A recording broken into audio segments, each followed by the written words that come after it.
welcome everyone to another episode of Strive for Good Life podcast. I'm Andrea, and I'm here with Andrea Mason, who is a certified motivational speaker. And so thank you so much for being here. I'm super excited to talk about your journey and what you're doing. So thank you, Andrea, for being here. Thank you so much, for having me. Truly an honor, privilege, and pleasure. Thank you so much. Awesome. Well, let's dive into your background and, those early influences in your life that wanted or inspired you, I guess I should say, to go out on your own and become a motivational speaker. Absolutely. Great question. So one of the great influencers that have really propelled me to step into my own, as he would say, step into my greatness is Dr. Les Brown. He was my certified global motivational coach, as well as me being an alumna. And we have several projects that we have done together. So it's just an honor. And especially being a fellow adoptee and remembering where he came from, our paths have crossed and we're on the same mission and message to help people. Absolutely. Yeah, I love it. I'm familiar with Les Brown. That's kind of where my entrepreneurial journey started. Actually, I took a course in high school, or not in high school, but in college. And so some of his messages were part of the course curriculum. And so that's kind of how I got familiar with him. And I love his stuff. He's incredibly motivational. Tell us a little bit about the projects. You said you did some things with him specifically. What kind of projects are we talking about? Yes, absolutely. So when the world changed for the better, if you will, or worse, depending your perspective, I remember hearing him on the media platforms, and I remember him saying, "Are you going through it or growing through it?" And at that time, my business that I was an employee of had just shut down. And he was offering an academy on motivational speaking and being his students and learning directly from him virtually. And so I jumped at the opportunity and said, well, I've been studying him for years. Let's now step into the arena with him. And graciously enough, tomorrow will be the anniversary, that probably the 3-year anniversary we connected virtually. And then this Thanksgiving Eve, the 25th, I believe, or the Thursday at that time, Wednesday that time was when I connected with him live virtually one-on-one. And then a year or two later, I met the man in person. So it was just an amazing journey to have that full circle.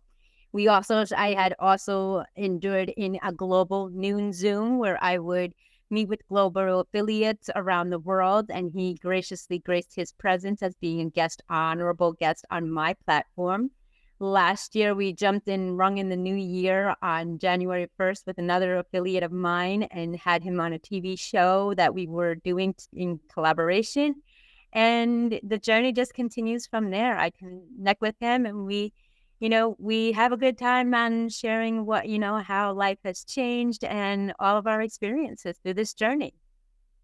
Yeah, one of those experiences, right, that you connect with him on is what you mentioned briefly about being an orphan. So yes, maybe, talk us through all of that and how that shaped your life growing up. Absolutely. So I was born during the cartel in Colombia, South America, and my parents were unable to care for themselves, let alone me. So they had put me up for adoption in orphanages and through agencies.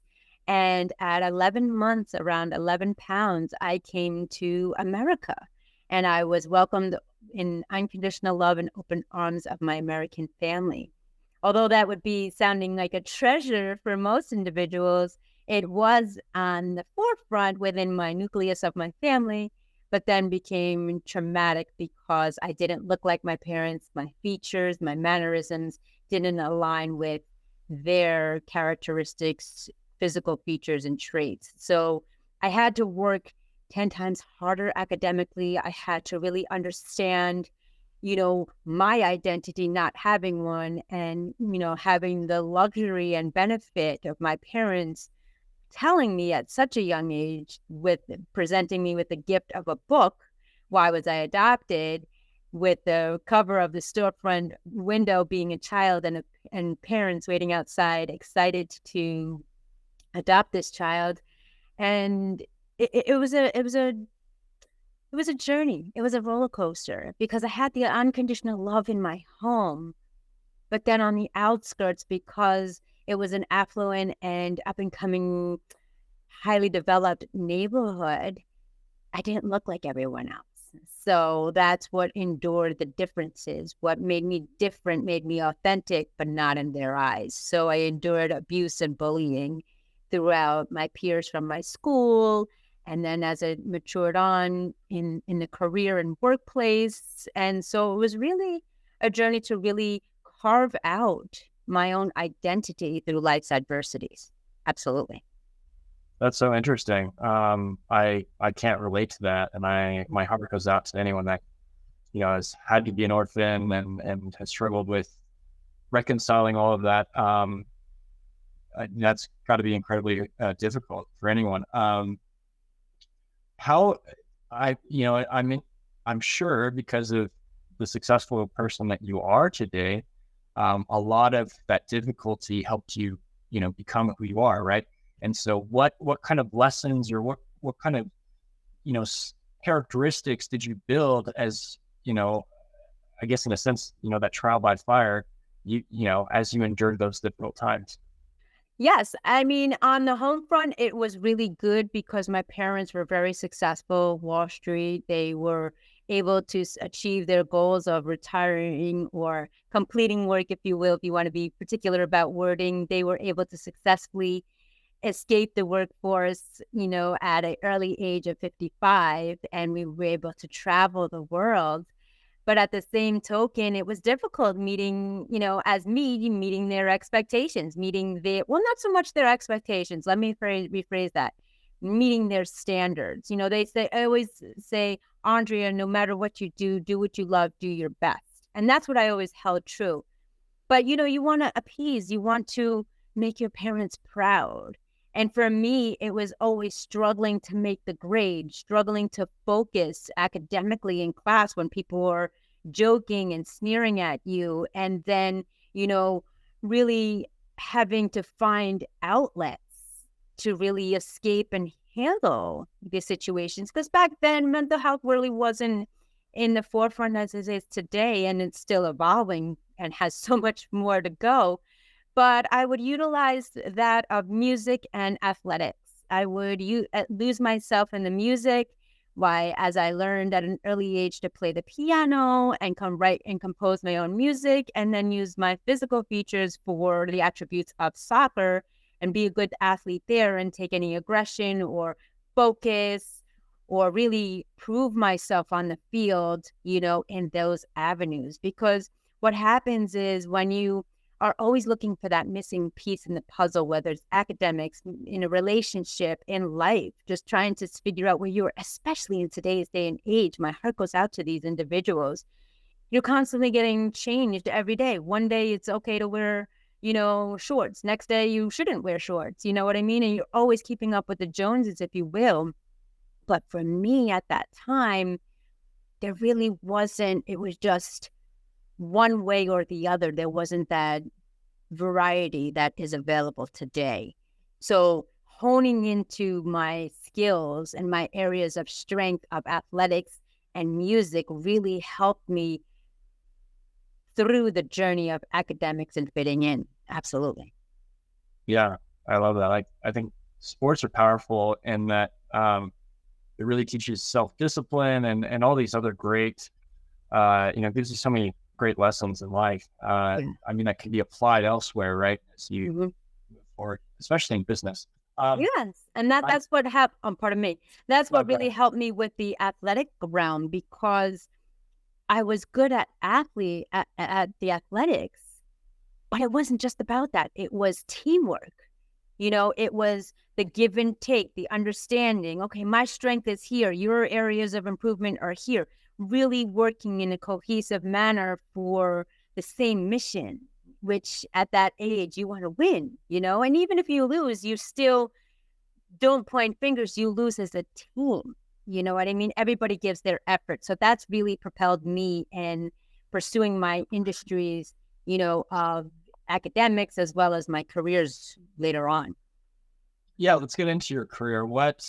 career path did you take? And, uh, I'm curious as to where that also came to a head and, where you pivoted. So let's talk about that a little bit.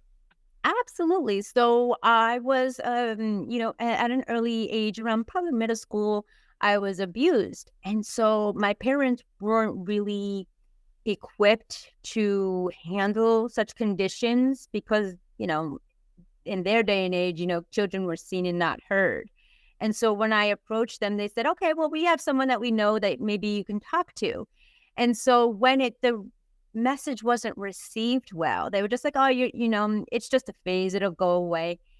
I decided that I was going to be the face of change in mental health, because it really affected it. Pardon me, it really affected me. So I dabbed into the deep dive into social work and psychology, social work to understand the cultural diversities, the differences, the lifestyles, methods, morals, ethics, and creeds of individuals worldwide, but also understanding psychology for the science behind it. And I got my degrees in that and worked in different populations, from homeless shelters to on the streets to in institutions performing individuals who performed the heinous of crimes, as well as people who were just lost and really weren't equipped to go to an institution, but needed somebody to confide in. And so when I took that leap of faith and followed that path, I wasn't really, in the beginning, I was doing what was required and necessary. But then when I got more into a deeper understanding and connection with the patients, I realized, you know what? I'm not going to go the route of their diagnosis, their history, or their documentation. I want to go in there nurturing and loving to really understand the individual of why they did or what incidences occurred had brought them there. And that, was the pivotal point, that what people do is, sometimes intentional, but most of the time programmed, observed, or had occurred to them. And that's what really opened my eyes to the arena of mental health and individuals on a whole. Yeah, that's incredible. What I find really interesting about this is that a lot of abuse victims, it's disabling, debilitating, Yes. right? And they shut down. Whereas you've been able to turn it and, use that experience to drive you to want to help others. And so what makes you different, or how have you been able to do that? What do you attribute that to? I attribute that to my parents. My parents definitely instilled in me everybody is welcome regardless of their belief, their pigmentation, their background, and their lifestyle. And, although they were traditional, their generation was more loving, and that is someone's mother, father, uncle, or brother. We're going to welcome them in. We don't know their backstory unless they voluntarily disclose it to us. And so when I had that nurturing component, that they were bold enough and brave enough to say, you know what, I'm not really familiar about this, but we know someone, a friend of ours or someone that we know that can help you with this. And that's really what struck a chord with me, with both my parents as well as Dr. Brown, is that if they are unfamiliar to provide the answer, they will outsource you to somebody who does. And that's what really attributed me, because people would go in there during my experience through the decades of mental health, that it had to be a doctor, it had to be a psychologist, it had to be someone who did a textbook or had a degree. No disrespect. But when you have someone who's walked in your shoes and who can experience it and know what it's like, to the extent of reciting your story, that's when it's most powerful. That's when it's most impactful and influential. Just like Dr. Brown, when I did my story for him, he was just like, wow, I'm adoptee too. I was like, wow. So to have that connection in any industry, in any connection, in any relationship, we may be different people, but I've walked the path of that situation. You have a connection there. It may not be the same exact story, but the feelings are similar. That's interesting. That's interesting. And so in terms of overcoming the trauma, then you attribute it to the way that your parents sought help for you, essentially. Yes. Is that correct? Absolutely. Absolutely. They were able to provide the nurturance, but then when it comes to the problem solving, the strategies and the techniques, that was outside their scope. So they Yeah. need somebody who was able to provide that in a positive light with solutions. And that's what allowed me to shift from social work and psychology after decades going to holistic, motivation, medical, and nutritional and wellness, because you take the facts, but then you learn the logistics, and now you marry that with the nurturance. Because in this world, like I had mentioned before, we're all the same as much as people want to conquer and divide. We want to rise and unite. And when you look at humanity, as every one of us just wants to be loved, understood, and respected, that's when true connection occurs. I love that. I love that. And I'm so grateful that you were able to overcome the trauma and not let it hold you back. That's so many people, like I said, that they have something happen and it's debilitating and they can't move forward. And so I'm glad you had that support. Yeah, And yeah, go ahead. and it's part of me. It's not, you know, when people say, "Oh man, I failed," I say, "That's awesome," and they kind of look at me like I have four heads. But I believe it was Denzel Washington or one of the greats had said, paraphrase, of course, if you're not failing, you're not even trying. And so I felt, and I was able now to feel comfortable with being uncomfortable. And that's the greatest feat. When you have no fears and you're ready to fail time and time again, that's when the greatest lessons are learned. And that's what I've done my whole life. I've always failed at something, but I knew I can do more. I could be more. And that is what propelled me through layoffs, through reconstruction, through the career years, through relationships, through personal relationships, familial relationships, that I had to be comfortable and understand and have heightened awareness of who I was, my self-awareness, my shortcomings, my areas of improvement, my areas of strength, to really carve out my own identity. And when I'm able to feel confident with that, then I'm able to feel confident in taking those challenges. That's what really concerns me in today's day and age is we're giving out, or we're making this perspective that, oh, I mean, you get an award for participation. Well, for me, if I got an award every time I failed, then I just accept it for what it is. I don't try to one up. I don't try to better myself. And what's great about competition is competing with yourself, the best version of you. I'm never going to be Nino. You're never going to be Andrea. And that's not what I wanted to do. And that's not what I want to represent, because I remember taking Dr. Brown's Academy, Mr. Brown at the time. And one of the exercises was to, do a speech. And I remember I was rehearsing, and I was following the mannerisms of Mr. Brown, following the tonality. And I remember preparing to submit it, but I rehearsed it in front of my family. My family was just like, "Who are you? And that's not how you speak. That's not what your body language is." And I said, "Oh, well, I'm doing this for Mr. Brown." And they're like, "But you're not Mr. Brown." And it was at that moment, click, wait a minute. I'm not here to replace him. I'm here to be a representation of him, but in my own light. And, that was the pivotal moment that was the pivotal moment for me that changed in my life. I don't have to worry about what other people are. I can take what Matthew McConaughey says, the American actor.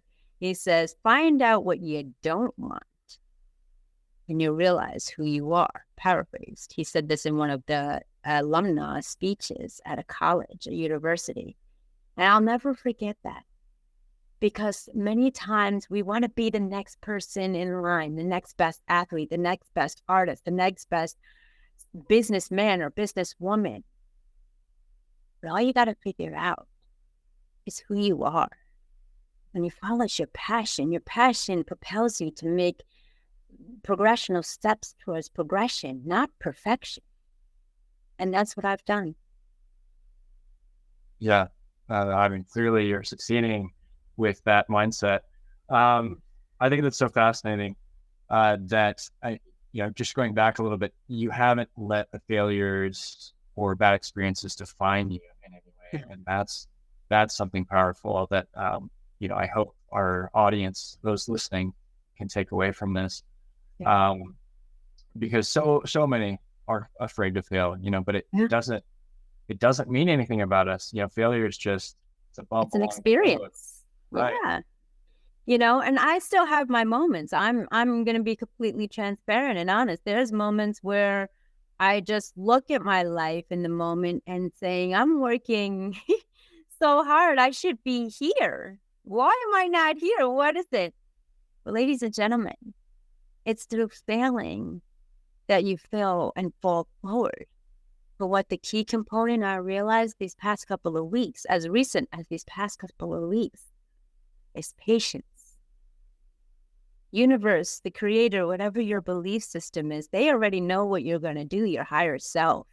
You've already put it out there, and you take constant action steps towards achieving that. But what the biggest challenge is patience. I love that. Yeah. Let's talk a little bit about your career as a motivational speaker. I mean, tell the audience about, maybe the stages you've spoken on and the events that you've been able to do. Absolutely. So what's funny about this segment is my whole life, I was always behind the scenes. I was the social worker or in the psychology industry, helping other individuals, training them, counseling them, advocating for them. So I rarely wanted to take the credit, and I was just like, yeah, it's good. Don't worry about it. And even with my own family, because of the experiences I had mentioned with the abuse and bullying before, it's kind of difficult to ask for help. It's kind of difficult to deal with emotions because you don't want to roll back into that victim mindset, but you must be vulnerable. Vulnerability, as Dr. Brown says, paraphrase, is a sign of strength, not weakness. We have this misconception. And so when I started getting opportunities to speak on stage, I remember one of the events that I did was Latino Travel Fest in New York City. And I was like, oh my goodness, New York City, you make it there. Like that's where you make it. And I remember traveling solo, didn't know anyone except the coordinator who invited me. And I was just like, well, what am I going to do? I don't have anybody here that knows me except them. And it was through a third party. And it was just amazing because I realized it's not about me. When you do something you love and do it every single day, it's about the service you provide for others. So doing the Latino Travel Fest in 2023 this year was amazing in New York City. I did that. I had spoken at a writer's retreat in Pennsylvania, and that was amazing, speaking to individuals who were up and coming or, second time, third time writers, empowering them of presenting a story. Another platform that I had done was speaking at my alma mater to the younger generations. They are so lost and confused at this day and age. To empower them was really a challenge for me because I went there in the mindset, all right, I went to an awards ceremony. I said, all right, who's the champion here? Well, I started off with, who's a winner? Crickets. Who's a champion? More crickets. And I was just like, I'm at the right place, right? I'm here for an award ceremony. But it just shows the limited of self-esteem and self-confidence individuals have when they're in person with someone else. The past couple of years, we've had nothing but a screen to connect the worlds from all four corners, from a two-dimensional world, seeing somebody connected through a virtual screen. And when I stepped on stage at these arenas, it was just humbling. Somebody's there to listen, to learn, and to love.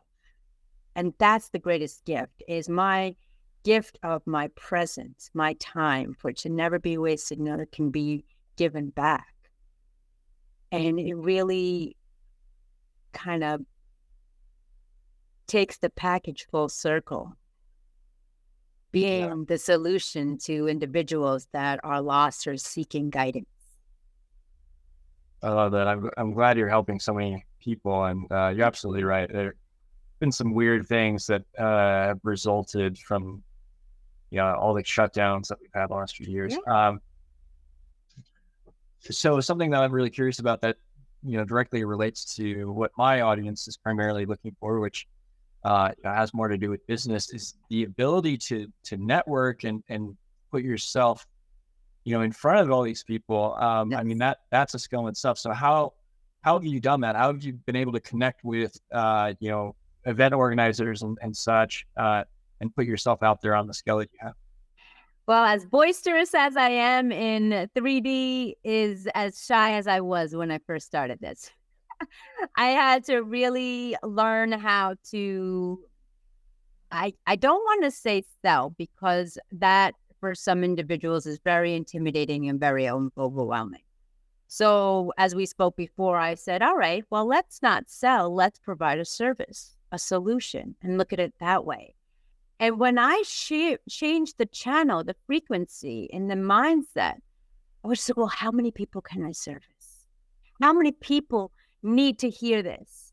And when I started out, it was just like, well, I'm just, somebody behind a screen, talking about their life. How am I going to propose this pitch? How am I going to start a business? How am I going to make this dream become a reality? And it goes back to, at the time, Mr. Brown.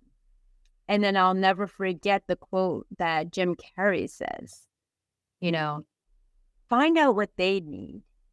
And that's all you need to know. I know there's more to it. Something about what is it that they need that you provide? Paraphrased, of course. It's the currency that you bring to the table. And that's what I just remember in my lineage thus far of individuals I've connected with.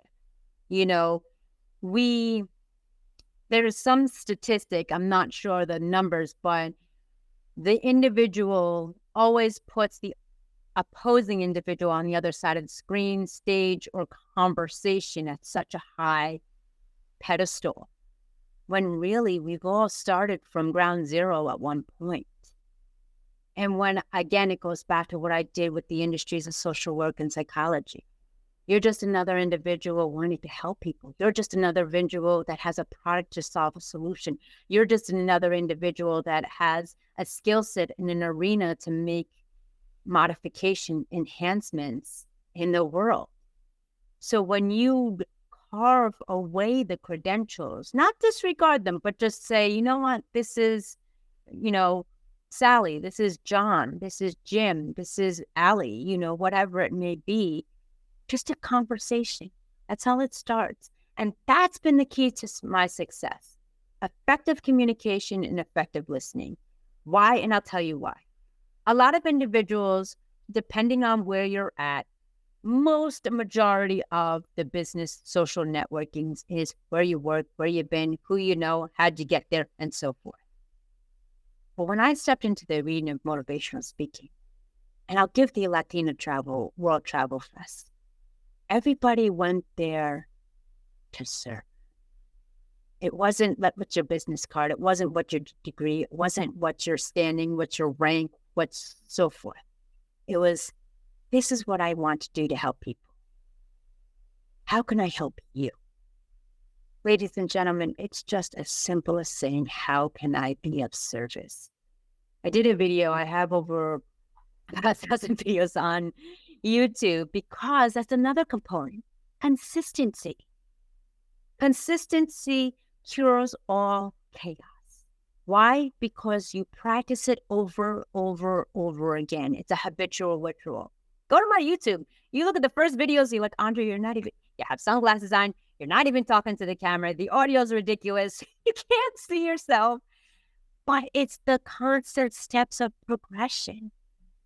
And in the business arena, if you take out everything personal and you follow it with an agenda, message, and mission, that's when you'll succeed. I love that. I love that. So, I mean, especially, the aspect of framing, what you do as service that you give to others. I love that because it is empowering when you put it that way. Yeah. And it does take away some of the anxiety behind having to sell someone or convince someone that, your services are worth whatever you're pricing them at, right? Whereas, when you're just showing up to serve and help, right, it's a completely different framework and mindset. That's powerful. Okay. I'm sorry. I just wanted to add one thing.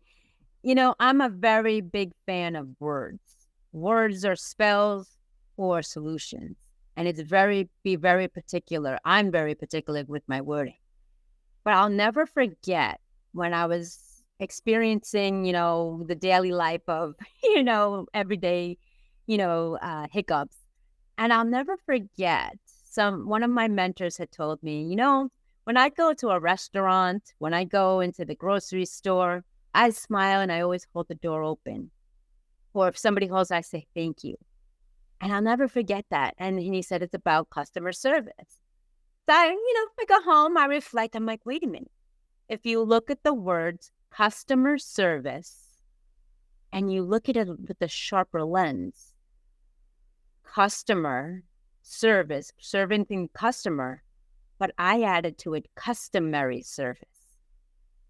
Because you want to meet the individual. I can't tell you how many phone calls I talk to people audible and I can hear them smile. And I say, thank you so much for smiling. Or, you have those individuals, hello, how can I help you? I was like, oh, hi, my name is Andrea. What's your name? And they're totally thrown off. And I was like, well, how's your day? And they're like, I totally shook their gear. And I was just like, I just want to thank you for taking my call. I appreciate it. You have a great day. You said, how is your day going this far? Because they're providing a service. But we're magnets and we're reflectors. What we reflect or deflect is going to come back to us. And so just be mindful of that. Any business that you're in, corporation, networking, family business, family communications, any relationship, it's not only about servicing the customer, but the customary service you provide. I love that. I love that. You have to make it personal. You have to be able to connect with individuals. Yeah. And that's what really, wins people over and, sure. Builds a relationship, right? I mean, that's all business is relationships. Absolutely. So I love that. I kind of want to pick a little bit about, what's kept you motivated, I guess, because I understand having a purpose and having, the mindset that you are providing services. I mean, that's empowering, and that I'm sure has motivated you in many ways to pursue the things that you have. But, part of entrepreneurship is maybe, I don't know, at least in my journey, there's always this kind of emotional roller coaster as well with it. Right. And it's tough being on your own, to always keep pushing forward. You have down moments, and some people, allow that discouragement to destroy what they're trying to do. How have you found ways to stay motivated and keep moving forward? Excellent question. I did a post recently saying angel versus ego. Although they're different, they may look the same and in constant battle. And what I mean by that is that, what I've actually done, which still I have to remind myself, is kind of jovial but real. So whenever I'm about at the 1 yard line and I want to give up, first and foremost, I always think of Dr. Brown saying, are you going through it or going through it? If you fall on your back, if you fall down, fall on your back, because if you could look up, you could get up. That's his, amazing quote.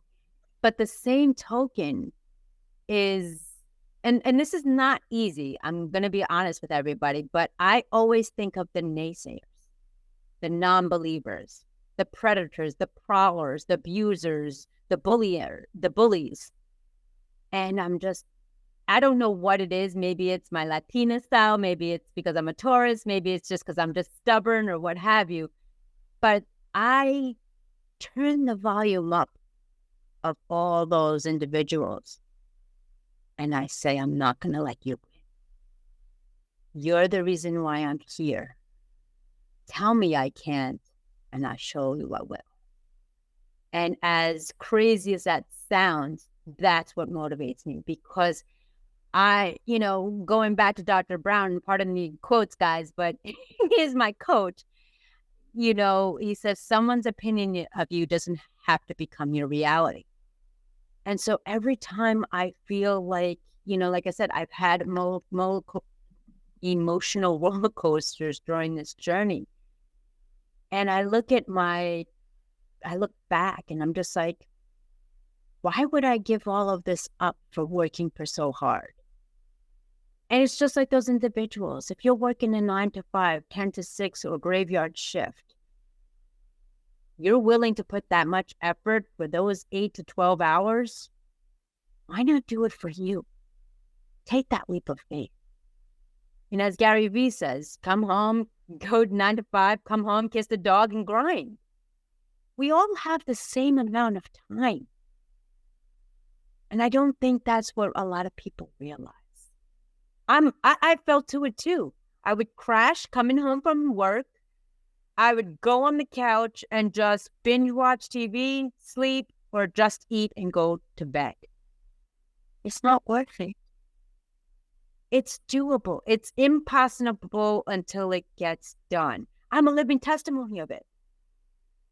Everybody says, oh, well, entrepreneurship is a dream job. Well, ladies and gentlemen, I've never worked this many hours in a day in my life for a standard job.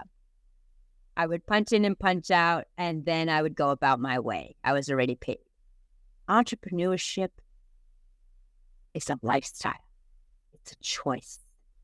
It's fulfilling your mission on your terms and bringing the message that aligns with your heart and mind combined to the world.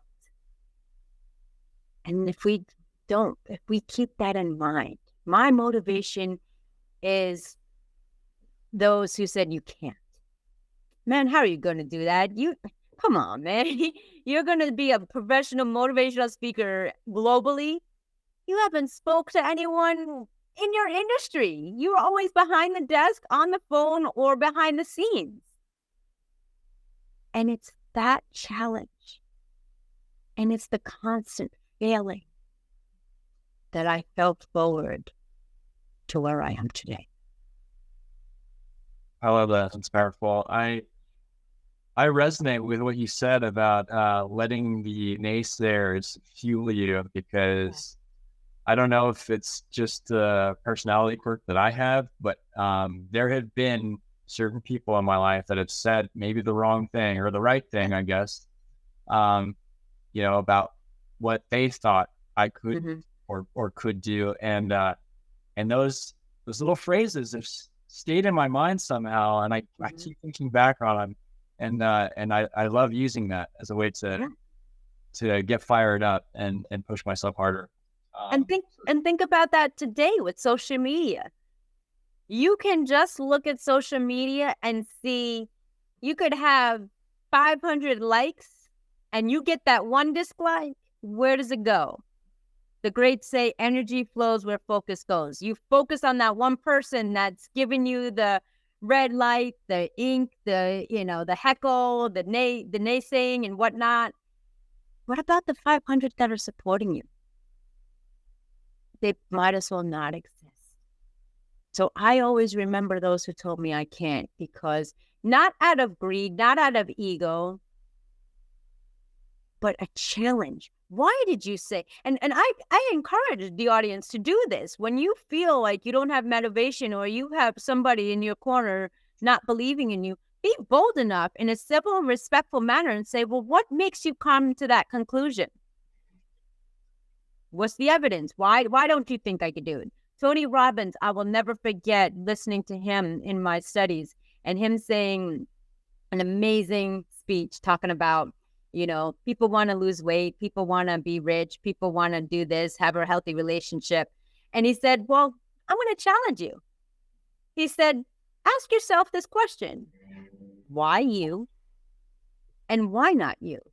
And I was like, when I first heard that, I was like, that doesn't make any sense. Why me? Why not me? What? But then I really sat on, well, why do you want to be a motivational speaker? Well, I have a story. Why do you want to speak on every continent? Well, because I came from an up and coming developing country where I had nothing. Well, why do you want to go to Les Brown? Well, he's the best of the best. Okay, why aren't you doing it? Why not you? Well, I don't know the technology. You can learn it.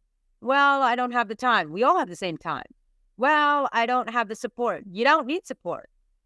You got to believe in yourself. And that was one of the biggest exercises in the beginning of my journey, asking, why me? What are the reasons you want to do it? And then really challenging yourself, what are the reasons why you shouldn't be doing it? Because, my family member said, excuses sound best to those who create them. And I will never forget that. I love that. Yeah. I think it was Les Brown that said something. I remember listening to one of his speeches, and he said something about how someone was arguing for their excuses, and the other person responded and said, well, you can keep them then, right? Or something along those lines. Yeah. And I've thought about that a lot. But what would you say to the people that, it is risky to be an entrepreneur or to follow your dreams? So what do you say to the people, that are afraid to take the risk? Because, in reality, a lot of people maybe don't have the money saved up to be able to take 6 months and figure out a business, or, there is a lot of risk, especially with the statistics of how many startups fail, right? So what do you say to those people? Well, everything is in perspective or perception.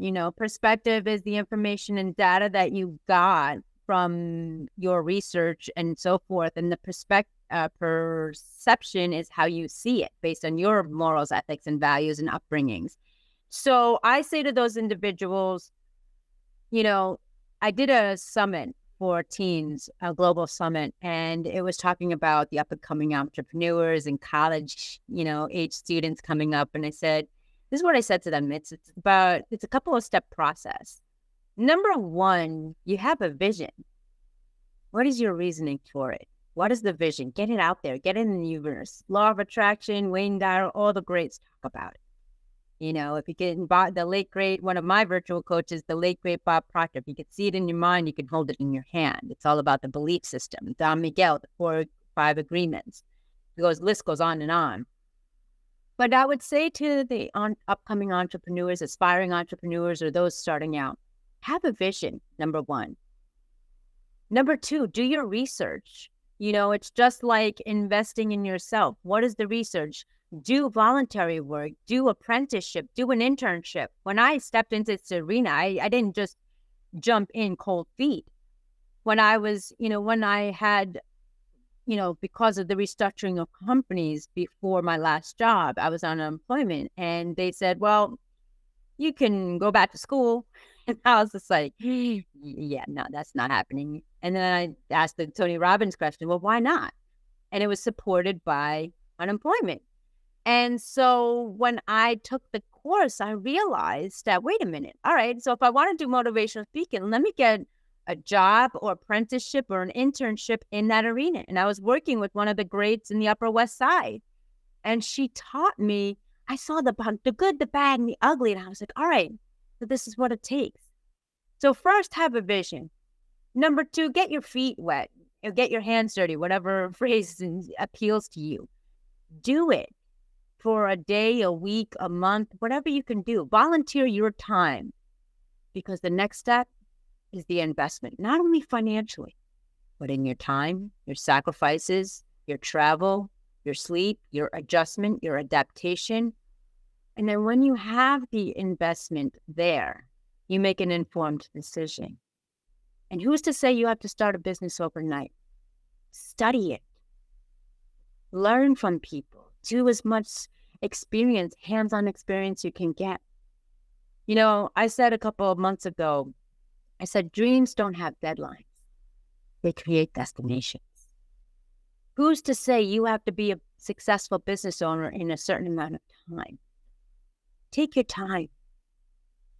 Take your time to really learn the industry, learn the skill. It's one thing to invest financially into all of the bells and whistles, but it's embracing the journey, learning from your failures, networking with people. I went to several mixers to understand individuals. And it goes back to what we said, networking. Someone always knows a guy or a girl that can help you. But what I learned in the past 3 months, the answer is always going to be no until you ask. I love that. That was a perfect answer. Because you mentioned the good and the bad and the ugly of, when you were working with this motivational speaker, I'm curious to know, the good and the bad and the ugly of, being an entrepreneur from your perspective. What are the things that you like about it? What are the things that are challenging about it? All right, we're going in. Okay, so the good about it is being creative and innovative. The bad is, at least from my personal experience, after working for corporations and institutions at all different levels, always saying, what if I do this? Or what if you don't have anybody to turn to? You make the end decision. So you reap what you sow, but at the same token, every single day you're taking a risk because it's your business. The ugly, I would say, to be honest and not to be intimidating. Oh, sorry about my camera. The ugly to say, not to be intimidating, to be quite honest and transparent as I am a woman of integrity and authenticity, is solitude. Because what I've learned in this industry, not only you in this day and age constantly talking to a screen, but when the screen goes fade to black, all that's left is the thoughts in your mind. And it's not the matter that's in the mind. It's not what's in the mind that matters, but it's the matter that's in your mind that matters most. And that's what I feel the ugly is, because I'm speaking to Africa, to Asia, to Europe, to Australia, to North America, South America. But until my family comes home and I have an ounce of downtime for myself, it's kind of a lonely place. It really is, because not only are you working 10 times harder than an average individual punching the clock with the commute, no disrespect, but you are the reason and end all of failing or succeeding. Yeah. It's on you to make it work. Yeah. I'm curious, because, the solitude issue is, that's reality for a lot of people. Yeah. They feel very isolated because, they're not, and usually, I mean, even in my case, right. My wife is my best friend, and I don't know what I'd do without her, but I can't turn to her and I can't share some of the burden of the things that I'm working on because she doesn't understand it, or she's not, in the same world. And so Absolutely.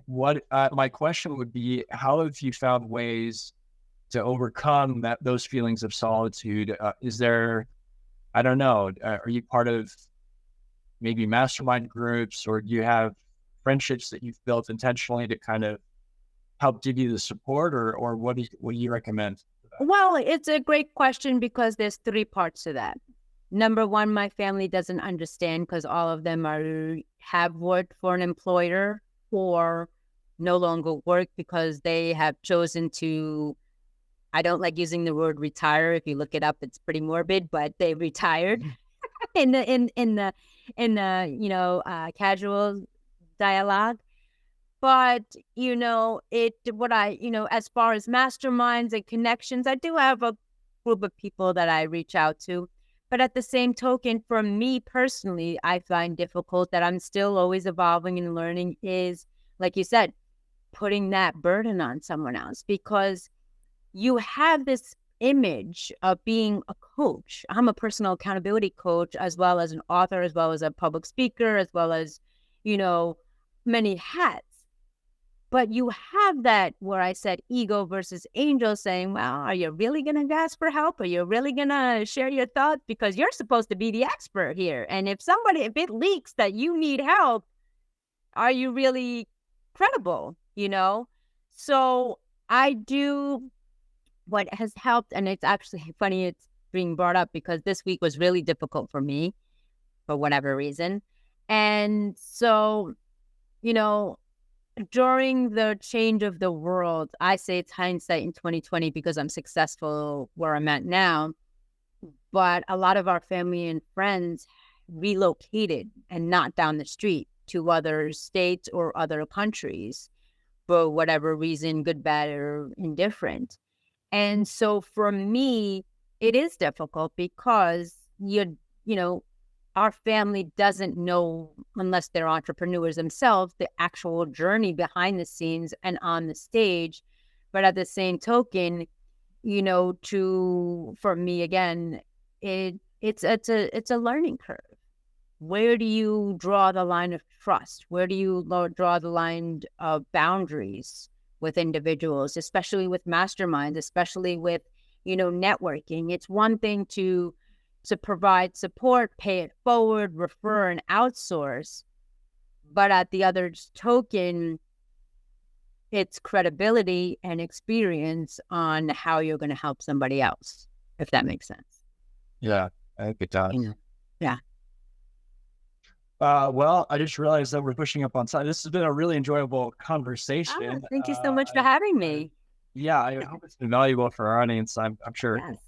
it has. Where can people connect with you and work with you potentially? Absolutely. So again, as you can see right here, press play. So my website is andreamasons.com, because someone took Mason, so I had to add an S to it. And I'm on all media handles: Instagram, LinkedIn, YouTube, Facebook. And like I had mentioned recently, I just released this book, Victim to Victorious, and is on Amazon on my journey. And I extend anybody's connection if they want to level and enhance their quality of life to the next level. I'm always welcome. And for your listeners and audience, if they just put the episode title and email me, I'll be more than happy to provide them a complimentary gift of connection. Absolutely. Wow, that's very generous of you. I'll make sure your links are down in the show notes. So if you're listening, just go there to find those links.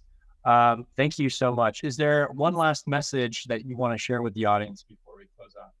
Absolutely. So I mentioned follow your heart. I mentioned adversities through, carving your identity. But someone's listening, someone's watching.